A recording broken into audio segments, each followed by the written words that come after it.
My education began at a traditional American institution, an old farmhouse out on Bell Road in the southeastern corner of Kendall County, Illinois. And my teachers were no less than local superheroes, Mom and Dad. On our 3-acre plot, they were legendary for their ability to pull fresh turnips out of black garden soil, steaming loaves of bread from previously empty ovens, hand-sewn garments out of thin air, gravel from barked-up knees, and even smiles from tear-strewn faces. Mind you, they performed these feats of excellence whilst juggling 2 daughters, 1 regular son, and 1 exceptional son. One of the most exceptional smartasses, that is, that the Tri-County area had ever known. One of my absolute favorite series of novels was the Little House books of Laura Ingalls Wilder, in no small part because they reminded me so much of my own parents' resourcefulness. When these Bell Road super friends found the household wanting some necessary implement or accessory, they taught my siblings and me that there was a quicker and cheaper way to acquire things than shopping for them. One could make things. "Dad, where'd that grape arbor come from?" "I built it." "Get out of here." "Okay, son, but I did." "Sweet Peter, Paul, and Mary, can I do that?"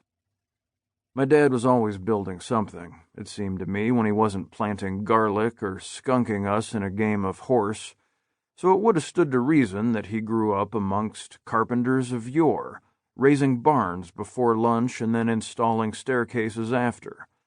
In fact, I later learned that he taught himself to build furniture by simply doing.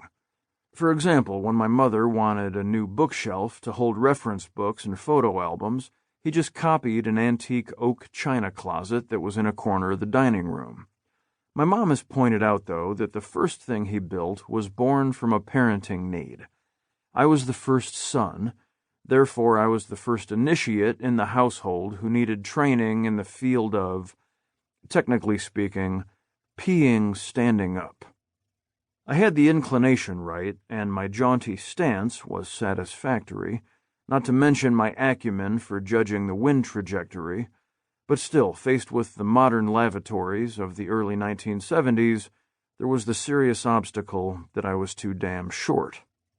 Undaunted, my dad built me a little wooden step from which I could show off my skills to any spectator interested in the fine arts of arc and stream. I grew up learning the use of tools from him, mainly, as well as from my uncles and grandfathers, but I want to come clean here and point out that I wasn't very good at it.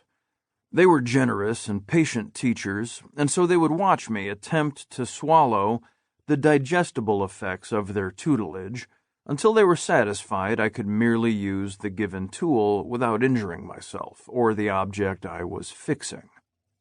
For so many years, I would whack a nail with all my might, only for them to admonish me with a shouted, "Hit it!" Then they would stand, hands on hips, and wait for goodness knows what, as though I were about to be able to magically hit the nail harder because of the clarity of their instruction. "Oh, hit it! Okay, I didn't realize when I was hitting it just now that I was supposed to hit it." The thing is, however, I don't think young people are supposed to be all that good at work. Sure, there are some exceptions to the rule, egg suckers, brown nosers, and the like, but most of us kids were too busy thinking about fishing or baseball or Paula Abdul, or huffing glue and WD-40 for the future gourmands. The important thing was that they stuck by me in their teaching, despite our apparent differences in interpretation of the verb to hit. From their fidelity, I eventually gained a work ethic, by which I understood that if I kept trying to succeed at changing that truck tire, or mending those fence boards, or hitting that son of a biscuit nail, I eventually would succeed, and then, with further effort, I would succeed even more better than I had the last time. I would sink a nail with one easy hammer swing, finally, but by then they would not praise me. They would have resumed their own work because I no longer needed chiding. I could now be trusted to drive a nail without supervision, which was better than any compliment. By the time I started theater school at age 17, I had become pretty darn medium with a hammer. I'd give my swing a 7 out of 10, maybe an 8, right after breakfast. I had worked a summer framing houses and also had done a lot of carpentry around our place with my dad, so I could hammer a nail with a decent confidence that I wouldn't leave more than 1 or 2 elephant tracks. But I was still young, a couple years away from filling out to my full strength, so I was a bit cautious when asked to hammer together some 2x4s in theater shop class. When I successfully, albeit slowly, buried some 16-penny sinkers into a floor platform's frame, I noticed the other kids in my class just staring at me with abject wonder. "How can you do that?" one ventured. "Huh. Interesting." On the framing crew, I was a kid laborer who was learning to swing his persuader like a grown-up, but in this classroom, I guess I was a veritable Thor.